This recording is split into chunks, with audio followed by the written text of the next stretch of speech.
अच्छा friends, HPLC का जो मोबाइल फेस है वो अगर आप एज पर इंस्ट्रक्शंस प्रिपेयर्ड नहीं करते हैं तो उसका आपकी एनालिसिस पे, सेकंड आपके इंस्ट्रूमेंट पे, आपके एचपीएलसी पे क्या कॉन्सिक्वेंसेस इम्पैक्ट पड़ते हैं वो आज की वीडियो में डिस्कस करता हूँ। अगर मोबाइल फेस आप ठीक तरीके से नहीं बनाते, आज की वीडियो बहुत इंपॉर्टेंट है, वीडियो एंड तक देखनी है क्योंकि मोबाइल फेस के प्रिपरेशन में बहुत सारे स्टेप्स होते हैं, हर स्टेप्स की बहुत इंपॉर्टेंट है।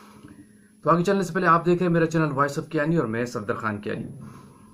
देखिए फ्रेंड्स, मोबाइल फेस जो आपको पता है, थोड़ा सा ही बता दूं कि मूविंग सॉल्वेंट है जो एचपीएलसी के अंदर मूव करता है थ्रू रेजरवायर टिल आपके डिटेक्टर तक, जिसमें आपका सैंपल स्टैंडर्ड मूव करता है और वो सेंस होता है on the basis of polarity, different forces apply हो रही होती है, कॉलम का सेक्शन होता है, ये पूरा एक सिस्टम है। सबसे पहली बात यह है कि जो इसके अगर ठीक तरीके से प्रिपेयर नहीं करते तो क्या कॉन्सिक्वेंसेस सामने आते हैं आपके एनालिसिस पे, आपके इंस्ट्रूमेंट पे। सबसे पहला स्टेप होता है मिक्सिंग का या सॉल्वेंट की वेइंग का। जो सॉल्वेंट की मिक्सिंग का प्रोसीजर है, फॉर एग्जांपल आप ऑर्गेनिक फेज को एक्वस फेज से मिक्स कर रहे हैं, अगर वो आप ठीक तरीके से मिक्स नहीं करते, आपने होमोजेनाइज मोबाइल फेज को नहीं बनाया, ठीक तरीके से मिक्स नहीं किया, तो इसका सबसे बड़ा कॉन्सिक्वेंसेज ये होगा, इम्पैक्ट ये पड़ता है आपको बेस लाइन स्टेबल करने में बहुत प्रॉब्लम होगा। आपकी बेस लाइन ठीक तरीके से स्टेबल नहीं होगी अगर मोबाइल फेज भी आपका ठीक तरीके से मिक्स नहीं है, होमोजेनाइज नहीं है। ठीक है, इसके बाद दूसरा स्टेप होता है फिल्ट्रेशन का। आप मोबाइल फेज को फिल्टर करते हैं, अगर आपने इस स्टेप को बाईपास किया, आपने फिल्ट्रेशन में स्कैप किया और सॉल्वेंट को डालने के बाद यूं ही ले गए, ठीक से फिल्टर नहीं किया, जो रिकमेंडेड है 0.22 का माइक्रो का फिल्टर पेपर रिकमेंडेड है फॉर एग्जांपल आपके डॉक्यूमेंट के अंदर, एसओपी के अंदर, लेकिन आपने 0.45 से कर लिया तो डेफिनेटली माइनर इफेक्ट आएगा फिल्ट्रेशन का, जो माइक्रो का साइज उसको चेंज करने से भी। अगर ठीक फिल्ट्रेशन भी नहीं करते तो डेफिनेटली फिर पर्टिकुलेट्स आपके सिस्टम में जाएंगे थ्रू सॉल्वेंट, और सॉल्वेंट क्या है आपका ये मोबाइल पे, तो फिर इसका इम्पैक्ट क्या होगा, आपके सिस्टम का बैक प्रेशर हाई हो सकता है। अब इसका इम्पैक्ट आपके सिस्टम पे आ रहा है, आपके सिस्टम का बैक प्रेशर हाई हो सकता है, आपके सिस्टम में क्लॉगिंग आ सकती है, जो वर्स इफेक्ट पड़ेगा आपके एनालिसिस पे। ड्यूरिंग एनालिसिस आपका सिस्टम डिस्टर्ब हो सकता है शुरू के 2 इंजेक्शन ठीक चल रहे हो, जब वो पर्टिकुलर जा रहे होंगे मीनवाइल आप सैंपल्स में आप 5वें 6वें 8वें इंजेक्शन पे पहुंचेंगे, हो सकता है सिस्टम का बैक प्रेशर शूट कर जाए, सिस्टम का प्रेशर हाई हो जाए, लिमिट से ज़्यादा हो जाए, तो डेफिनेटली आपकी सिस्टम, आपकी एनालिसिस डिस्टर्ब हो जाएगी। ठीक है, अगर आप फिल्ट्रेशन नहीं ठीक करते। इसके बाद तीसरा स्टेप होता है मोबाइल फेस के अंदर डीगेसिंग का।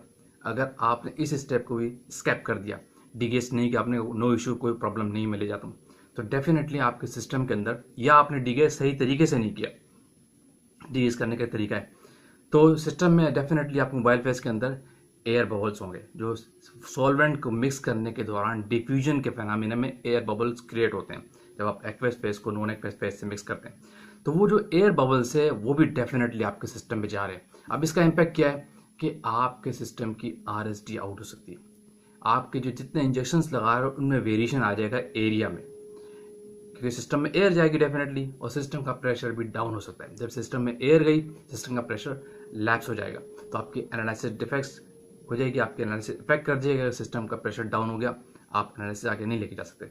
आपके सिस्टम में एयर आ गई, रिटेंशन टाइम आउट हो जाएगा, आपकी एनालिसिस एक्सेप्टेबल नहीं है। आपके सिस्टम में एयर आ गई थ्रू इस मोबाइल फेस, तो डेफिनेटली आपका पीक एरिया में वेरिएशन आ गया, आपकी आरएसडी आउट हो जाएगी, आपके एरिया में फर्क आएगा, आपके एनालिसिस पे डायरेक्टली इंपैक्ट पड़ेगा। तो एयर अगर सिस्टम में बबल चला गया, एयर बबल चला गया थ्रू मोबाइल फेस, तो बहुत सारे इफेक्ट आते हैं, इसीलिए आपने इस वाले स्टेप को भी केयरफुली करना होता है। ठीक हो गया।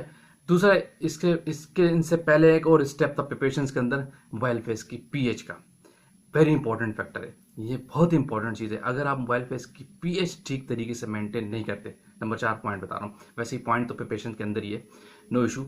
जो आपकी मोबाइल फेस की पीएच है, अगर लिखी है 7.0 मेंटेन करनी है और आपने 6.8 कर ली, बहुत बड़े वेरिएशन पे ले गए, या लिखी हुई थी 6.5, आप बना रहे 6.8 पे, जल्दी में मेंटेन किया और ले गए, या पीएच मीटर आपको कैलकुलेटेड नहीं था, तो गलत पीएच मेंटेन करके जाएंगे तो पीएच का डायरेक्ट इंपैक्ट आपके रिटेंशन टाइम पे होता है और आपकी पीक शेप पे होता है। ये बात हमेशा याद रखिएगा। अगर आपकी मोबाइल फेस की पीएच बहुत ज़्यादा कम कर दी या बहुत ज़्यादा कर दी, क्योंकि वो रिकमेंडेड प्रोसीजर के साथ सेट होती है, रिसर्च बेस पे वो डेवलप हुई होती है, मेथड आपका डेवलप हुआ होता है, अगर वो डिस्टर्ब की तो आपकी पीक का रिटेंशन टाइम आउट हो सकता है। ठीक है, और दूसरा इम्पैक्ट जो सबसे बड़ा है, आपकी पीक शेप आउट हो सकती है। आपका टेलिंग फैक्टर बहुत ज़्यादा बढ़ सकता है अगर आपने पीएच ठीक तरीके से मेंटेन नहीं। तो ये स्टेप्स है मोबाइल फेस की प्रिपरेशन के 4 स्टेप। पहला प्रिपरेशन का है, दूसरा पीएच का है, तीसरा डीगैसिंग का है, चौथा फिल्ट्रेशन का। अगर इन सारे स्टेप्स में आप केयर नहीं करते, जो मैंने उनके कॉन्सिक्वेंसेज आपको बताएं, वो आप फेस करेंगे ड्यूरिंग एनालिसिस। तो वीडियो को यहाँ पे एंड करते हैं, लेकिन इंपॉर्टेंट पॉइंट ये, जब भी मोबाइल फेस बनाएं हमेशा, क्योंकि मोबाइल फेस बहुत सेंसिटिव टेक्निक्स है, HPLC इटसेल्फ मोबाइल फेस का बहुत बड़ा रोल है। जब भी मोबाइल फेस बनाएं इन स्टेप को अपने जहन में रखें और किसी एक स्टेप को भी आपने बाईपास नहीं करना है, क्योंकि इसका इफेक्ट डायरेक्टली आपके एनालिसिस में आएगा। ड्यूरिंग एनालिसिस आपकी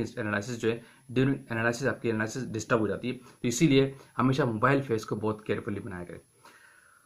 होपफुली वीडियो आपने लाइक की होगी। अगेन कहूँगा, चैनल को लाइक कीजिए, कमेंट्स कीजिए, शेयर कीजिए। कोई भी क्यूरीज आप ओपनली पूछा करें, कमेंट किया करें, और चैनल को आपने लाजमी सब्सक्राइब करना है ताकि इस तरह की टेक्निकल वीडियोस आप तक पहुँचती रहे। Thank you for watching. अल्लाह हाफिज़।